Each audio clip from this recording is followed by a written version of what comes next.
Okay, dear students, today we are going to study here how to make any type of imperative sentence. दुनिया में किसी भी आज्ञा देने वाले वाक्यों को हम कैसे बनाते हैं। इम्परेटिव को हम हिंदी में बोलते हैं आज्ञार्थक वाक्य। क्या बोलेंगे? आज्ञार्थक वाक्य। आज्ञा देने के अर्थ वाले जो भी सेंटेंस होंगे उसको हम आज्ञार्थक सेंटेंस के नाम से जानते हैं। आज्ञा में दो तीन प्रकार से आज्ञा होती है। एक होता है इसमें ऑर्डर, जो डायरेक्ट ऑर्डर देते हैं, आज्ञा देते हैं, उसे हम क्या कहते हैं? ऑर्डर। दूसरा होता है इसमें से हमारा एडवाइस, ADVICE। एडवाइस मीन्स हो गया सलाह देना। एक होता है एडवाइस, एडवाइस मीन्स होता है सलाह, और एडवाइस मीन्स होता है सलाह देना। तो इस तरीके से दूसरा हो जाएगा हमारा सजेशन, SUGGESTION, मतलब हो गया परामर्श, हो गया हमारा सुझाव हो गया। तो कोई एडवाइस देना हो, सजेशन देना हो या ऑर्डर देना हो, इस प्रकार के कोई भी सेंटेंस जब हम देते हैं तो इसको हम क्या कहते हैं? आज्ञार्थक वाक्य, इंपरेटिव सेंटेंस। याद रखेंगे इंपरेटिव सेंटेंस को बनाने का जो तरीका होता है, अध्ययन के दृष्टिकोण से मैं तुम्हें बताता हूं। इसमें दो प्रकार के वाक्य आते हैं। एक वाक्य आता है इसमें से डायरेक्ट ऑर्डर का वाक्य, डायरेक्ट ऑर्डर, और दूसरा आता है इसमें से इनडायरेक्ट ऑर्डर। ये दो प्रकार के वाक्य आते हैं बच्चे। दोनों प्रकार के वाक्यों को ठीक से समझेंगे हम जब एक हम पढ़ते हैं नरेशन में, डायरेक्ट ऑर्डर और इनडायरेक्ट ऑर्डर, जिसको हम स्पीच बोलते हैं, ठीक है ना? डायरेक्ट स्पीच या इनडायरेक्ट स्पीच। तो ये स्पीच नरेशन कथन वाला नहीं है, सामने वाले को आज्ञा देना है। लेकिन जब हम देखो सामने वाले को आज्ञा देते हैं, सामने वाले के लिए, सामने वाले को आज्ञा देंगे जब हम, तो उस स्थिति को हम क्या कहते हैं? Direct order. और उसी प्रकार देखो, सामने वाले को ही आज्ञा देंगे, ठीक है ना? लेकिन अन्य के लिए जब हम आज्ञा देते हैं तो ऐसे वाक्यों को हम कहते हैं इनडायरेक्ट ऑर्डर। इसको समझने का आसान तरीका समझो। यदि किसी वाक्य के अंत में ओ दिया हो तो उसको हम समझेंगे कि वह डायरेक्ट ऑर्डर वाला वाक्य है, और यदि किसी वाक्य के अंत में ने दो दिया है तो उसे हम समझेंगे इनडायरेक्ट ऑर्डर। जैसे आम खाओ, पटना जाओ, गीत गाओ, अंग्रेजी बोलो, ये सब के अंत में क्या रहा है? ओ। ये जो सामने वाले के लिए ही हम आज्ञा देते हैं, यहाँ आओ, वहां जाओ, ये करो, वो करो, ऐसा मत करो, ये सब सामने वाले को ऑर्डर दे रहे हैं। किसके लिए? सामने वाले के लिए ही ऑर्डर दे रहे हैं। लेकिन दूसरा ऑर्डर देखो, सामने वाले को ही दे रहे हैं लेकिन उसके लिए नहीं, अन्य किसी के लिए। जैसे मुझे पढ़ने दो, ऑर्डर दिए सामने वाले को, लेकिन किसके लिए? अपने लिए, अन्य के लिए। मैंने अपने लिए बोल दिया। फिर मैं कहता हूं कि उसे जाने दो, उसे खाने दो, उन लोगों को पढ़ने दो। आज्ञा सामने वाले को ही दे रहे हैं, लेकिन किसके लिए दे रहे हैं? अन्य के लिए जब आज्ञा देने लगे तो उसे हम क्या समझेंगे? इनडायरेक्ट ऑर्डर वाले वाक्य समझेंगे। सबसे आसान तरीका, यदि किसी वाक्य के अंत में ओ लगा हो तो उसको डायरेक्ट ऑर्डर वाले से बनाएंगे, और जिस वाक्य के अंत में ने दो लगा हो उसको हम इनडायरेक्ट ऑर्डर वाले वाक्यों से बनाएंगे, ठीक है ना? इसको बनाने का पैटर्न, इसका पैटर्न होता है कि सबसे पहले मेन वर्ब।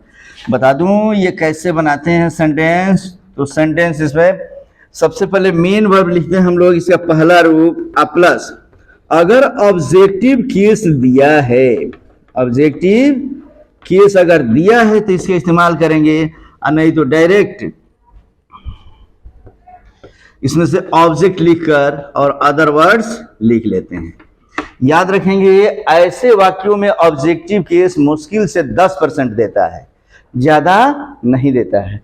लेकिन दूसरा जो वाक्य होता है इनडायरेक्ट ऑर्डर का, इसमें सबसे पहले हम लिखेंगे लेट, और लेट के बाद ऑब्जेक्टिव केस इसमें जरूर रहेगा, ऑब्जेक्टिव केस। तब इसमें लिखेंगे मेन वर्ब का पहला रूप, तब ऑब्जेक्ट, तब लिखेंगे हम लोग अदर वर्ड्स। एक बार फिर से समझो बच्चे, ऐसा वाक्य जिसके अंत में ओ लगा हो उसको हम मेन वर्ब के पहले रूप से बनाते हैं। क्लियर है ये? और ऐसा वाक्य जिसके अंत में ने दो लगा हो उसको हम किससे बनाते हैं? लेट से बनाएंगे। पहले लिखेंगे लेट और तब लिखेंगे ऑब्जेक्टिव केस। ऑब्जेक्टिव केस क्या क्या होते हैं बच्चे? ऑब्जेक्टिव केस में जैसे रहेगा मुझे, तो मुझे का अंग्रेजी मी, हम लोगों को, उसके लिए हम लिखेंगे आस, उसे, उसे के लिए हिम या हर, उसी प्रकार दे से बनेगा देम। अब कोई नाम अगर रहेगा तो नाम का नाम ही लिख देंगे। नाम का क्या लिखना है कि हम लोग नेम का नेम ही रहेगा बच्चे। वही ऑब्जेक्टिव केस यहां भी रहेगा, लेकिन मैंने यहां ब्रैकेट में क्यों लिखा बच्चे? क्योंकि यहां पे ऑब्जेक्टिव केस बहुत ही कम देता है, लेकिन यहां ऑब्जेक्टिव केस जरूर देता है, क्योंकि ये अन्य पर्सन के लिए, किस अन्य व्यक्ति के लिए हम कहते हैं। अब तुम लोग बनाने के लिए तैयार हो जाओ बच्चे। जैसे हम एक वाक्य देते हैं, यहां आओ, यहां आओ। देखो जब वाक्य के अंत में ओ लगा हो, आओ, ओ लगा है ना, ऐसे वाक्य को कैसे बनाएंगे? MV1 लिखेंगे। हम जानते हैं किसी भी वाक्य में मेन वर्ब हमेशा कहां रहता है? अंत में रहता है। तो आओ, आओ, आना का इंग्लिश मेन वर्ब क्या हो जाएगा? कम। और यहां पे बच गया ऑब्जेक्टिव केस, मुझे आओ, उसे आओ, मुझे, उससे, तुम है, उन लोगों को, ऐसा कुछ शब्द नहीं ना दिया है, तो डायरेक्ट इसमें ऑब्जेक्टिव केस नहीं है। ज्यादातर में नहीं रहेगा, मैं बता दूं 80% 90% वाक्यों में ऑब्जेक्टिव केसेस में नहीं रहते हैं बच्चे। तो उसके बाद ऑब्जेक्ट लिख देंगे। ऑब्जेक्ट क्या हो, तो ऑब्जेक्ट दिया ही नहीं है, तो अदर वर्ड दिया है यहाँ, तो यहाँ के लिए क्या लिखेंगे हम लोग? हियर। क्या बन गया हमारा वाक्य? कम हियर, यहाँ आओ। अगर मैं कहूं कि वहां जाओ, तो जाना का अंग्रेजी क्या लिखेंगे? गो, और वहां का देयर। फिर अगर मैं कहता हूं अंग्रेजी बोलो, क्या मैं बोल दिया? अंग्रेजी बोलो, वाक्य बोलो। सबसे पहले बोलो, बोलना का अंग्रेजी बनाएंगे, क्या बनेगा? स्पीक। और उसके बाद अंग्रेजी का क्या लिखेंगे हम लोग?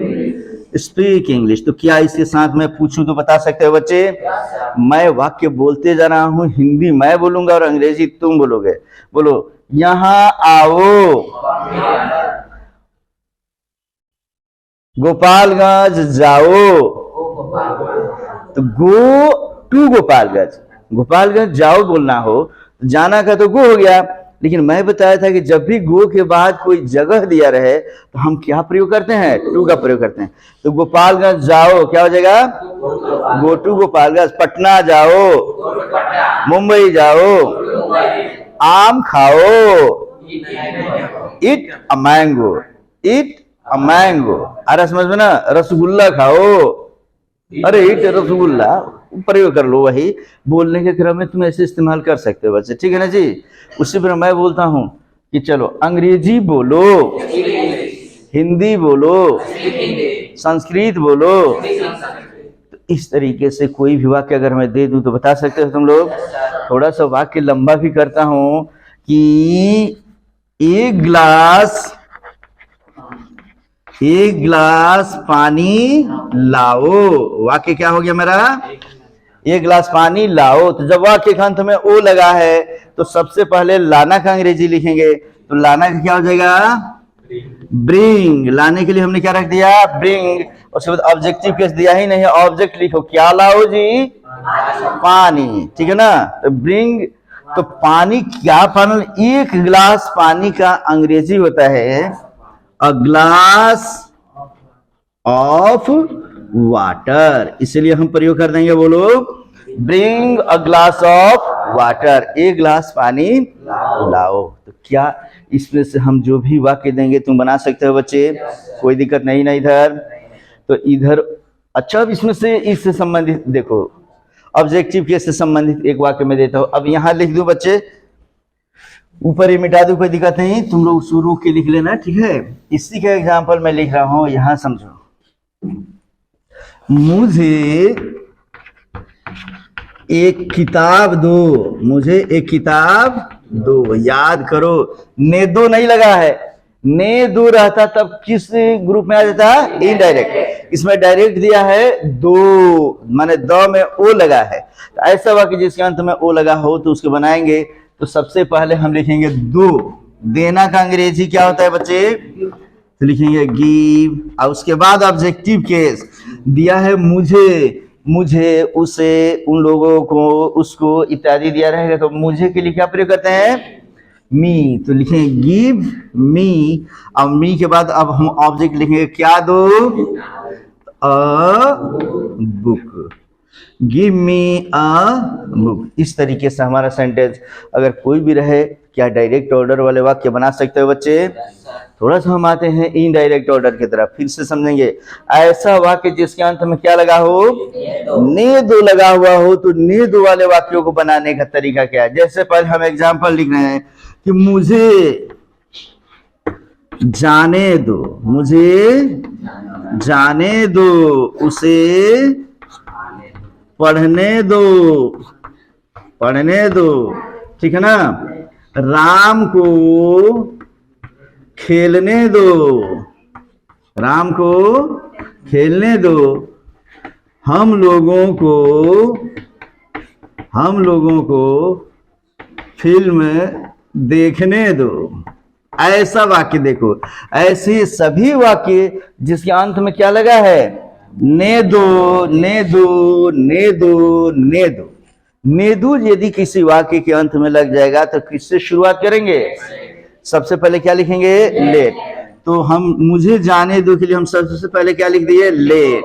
लेट के बाद ऑब्जेक्टिव केस मुझे, उसे, ऐसा करके उसे दिया होगा इसमें। तो क्या दिया है? मुझे।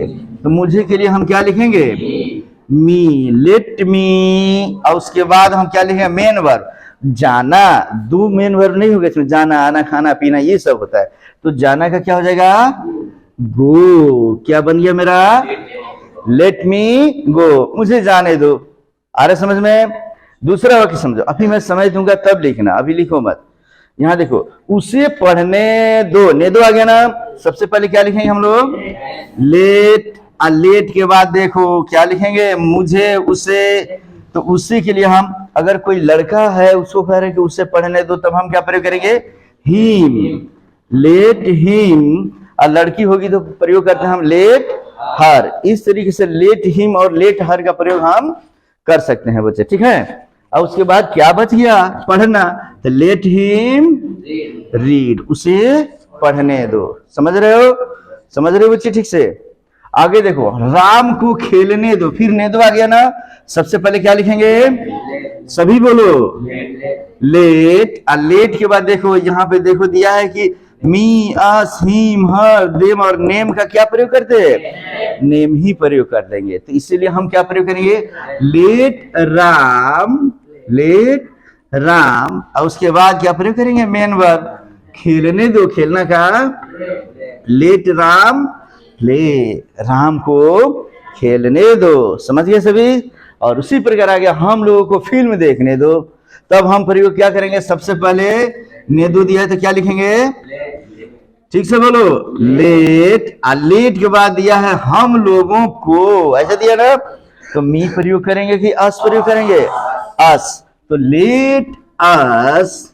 और उसके बाद देख लो, कहता है कि फिल्म देखने दो। मेन वर्ब लिखना है ना जी। तो देखना का प्रयोग हम क्या करेंगे? तो सी। अब देखो, देखने के कई तरीके होते हैं बच्चे। अगर तुम जाते हो रास्ते में किसी को अनमाने ढंग से देख लेते हो तो उसके लिए सी का प्रयोग करते हैं। सी मीन्स सामान्य तौर पे देखना। और यदि तुम किसी चीज को थोड़ा ध्यान से देख रहे हो तो उसको हम प्रयोग करते हैं लुक। थोड़ा सा, जैसे कभी भी कोई फोटो वगैरह देखने के लिए कहा जाता है तो सी द पिक्चर नहीं प्रयोग करते हैं। क्या प्रयोग करते हैं? Look at the picture. आ रहा समझ में ना? थोड़ा सा ध्यान से देखते हैं, ठीक है ना। और उसके बाद थोड़ा उससे भी ज्यादा अगर ध्यान से देख देना हो कि एकदम जैसे अब ध्यान से देख रहे हैं, बाहुबली आ गया है, अब वो मारने वाला है, एकदम माहिष्मती गुस्से में है। अब तब तक मम्मी भी आकर कहती है बेटा ये पकोड़े ले लो, अब तुम उधर अभी ध्यान नहीं दे रहे हो, एकदम खूब ध्यान से एकदम पहरेदारी की तरह देख रहे हो, तो उससे हम प्रयोग करते हैं वॉच। क्या प्रयोग करेंगे? और कभी कभी तो ऐसे देख रहे हैं बच्चे कि एकदम समझ लो मम्मी झकझोर रही है तभी पता नहीं चल रहा है, तो एकदम लीन है, एक थप्पड़ देगी कब से पकौड़ा के लिए करें सुनाई नहीं दे रहा है, तब उसके लिए प्रयोग करेंगे हम लोग गेज। आ रहा समझ में ना? तो अभी हम प्रयोग करते हैं यहाँ पे, जो फिल्म देखते हैं उसके लिए हम वॉच का प्रयोग करेंगे, ठीक है ना।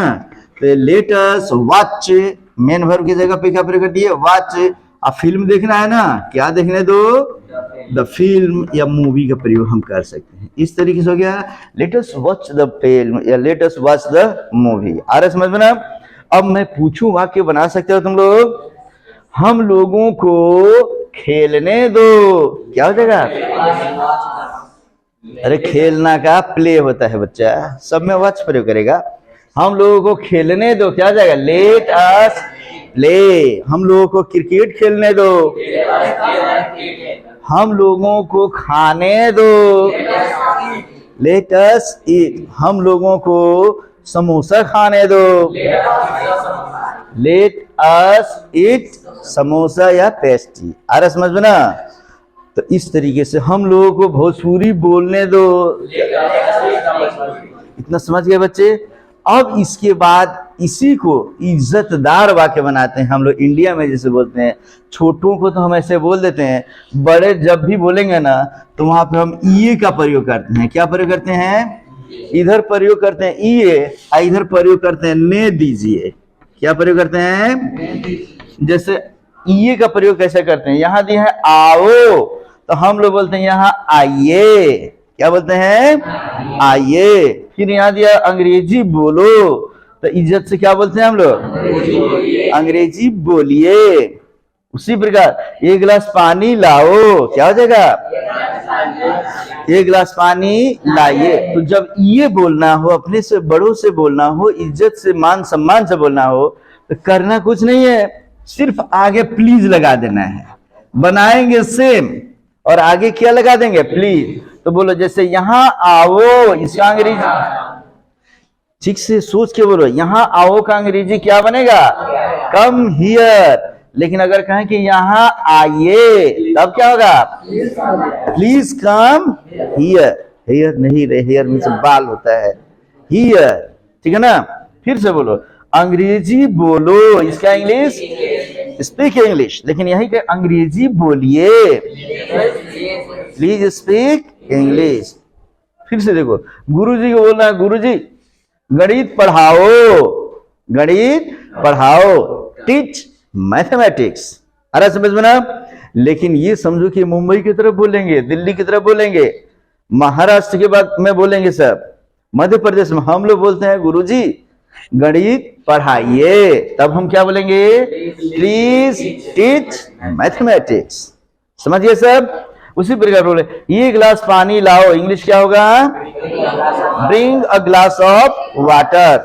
और अगर इसी को हम बोलेंगे एक गिलास पानी लाइए, please bring a glass of water. समझिए सभी। यहां आते हैं बच्चे, हमने बोला कि मुझे जाने दो, लेट मी गो। अगर हमको कहना हो मुझे जाने दीजिए, ने दीजिए, तब क्या प्रयोग करेंगे, प्लीज लेट मी गो। फिर बोलो, उसे पढ़ने दो, क्या बनेगा, लेट हिम रीड। लेकिन कहना हो कि कृपया उसे पढ़ने दीजिए, तब क्या प्रयोग करेंगे, प्लीज लेट हिम रीड। फिर उसी प्रकार बोलो, राम को खेलने दो, इंग्लिश क्या बनेगा, लेट राम प्ले। राम को खेलने दीजिए, क्या बनेगा, प्लीज लेट राम प्ले, या let Ram play please. Please को आगे भी जोड़ सकते हैं या पीछे भी।